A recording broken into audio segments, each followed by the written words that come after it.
श्री सद्गुरू बाळूमामा देवालय आदमापूरच्या बगा क्रमांक 7च्या आगमनानिमित्त सावर्डे येथे बुधवार दिनांक 3 जून 2026 भक्तिमय वातावरणात भव्य मिरवणूक, धार्मिक कार्यक्रम आणि महाप्रसादाचे आयोजन करण्यात आले। सकाळी 10 वाजता दत्त मंदिर सावर्डे येथून या उत्सवाला प्रारंभ झाला। बगा क्रमांक 7च्या आगमनावेळी संपूर्ण सावर्डे नगरीत उत्साहाचे वातावरण निर्माण झाले होते। श्री सद्गुरू बाळूमामांच्या पालखी व रथाची गावातून भव्य मिरवणूक काढण्यात आली। यावेळी महिलांनी पारंपरिक वेशभूषेत डोक्यावर घागरी घेऊन मिरवणुकीत सहभाग घेतला।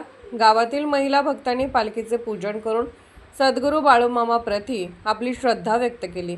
धनगरी ढोल ताशा आणि बाळूमामांच्या नावाने चांगभल्याच्या जयघोषाने संपूर्ण परिसर दुमदुमून गेला। मिरवणुकीच्या मार्गावर ठिकठिकाणी भाविकांनी फुलांची उधळण करून पालखीचे स्वागत केले। अनेक ठिकाणी पालखी पूजनाचे कार्यक्रम पार पडले। आयोजकांनी दिलेल्या माहितीनुसार बगा क्रमांक 7 सोबत सुमारे 5000 लहान मोठ्या मेंढ्या तसेच 500 सेवक सहभागी झाले होते।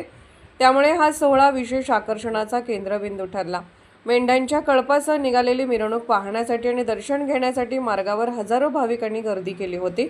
सायंकाळी विद्यामंदिर सावर्डे पटांगणात धार्मिक ओव्या आणि महाआरतीचे आयोजन करण्यात आले। या कार्यक्रमात सावर्डे व परिसरातील हजारो भाविकांनी उपस्थित राहून सद्गुरू बाळूमामांचे दर्शन घेतले। भाविकांनी मोठ्या भक्तिभावाने कार्यक्रमात सहभाग नोंदवला। त्यानंतर आयोजित करण्यात आलेल्या महाप्रसादाचा सुमारे 3000 भाविकांनी लाभ घेतला। महाप्रसादासाठी स्वयंसेवकांनी उत्कृष्ट नियोजन केले होते। कार्यक्रमस्थळी पिण्याच्या पाण्याची, वाहतुकीची तसेच भाविकांच्या सोयीसाठी आवश्यक व्यवस्था करण्यात आली होती। संपूर्ण कार्यक्रम यशस्वी पार पाडण्यासाठी सर्व तरुण मंडळे, ग्रामस्थ, भक्तगण, युवक मंडळे, महिला मंडळे आणि विविध स्वयंसेवकांनी मोलाचे योगदान दिले। सावर्डे व परिसरातील भाविक हजारोंच्या संख्येने उपस्थित राहिल्याने कार्यक्रमाला उत्स्फूर्त प्रतिसाद मिळाला। श्री सद्गुरू बाळूमामांच्या जयघोषाने आणि भक्तिमय वातावरणाने संपूर्ण सावर्डे नगरी भक्तिरसात न्हाऊन निघाली। बगा क्रमांक 7च्या आगमनामुळे भाविकांमध्ये विशेष उत्साह पाहायला मिळाला असून हा सोहळा दीर्घकाळ स्मरणात राहील अशी भावना उपस्थितांनी व्यक्त केली। पन्हाळा प्रतिनिधी श्री प्रकाश भाऊसो गोरड।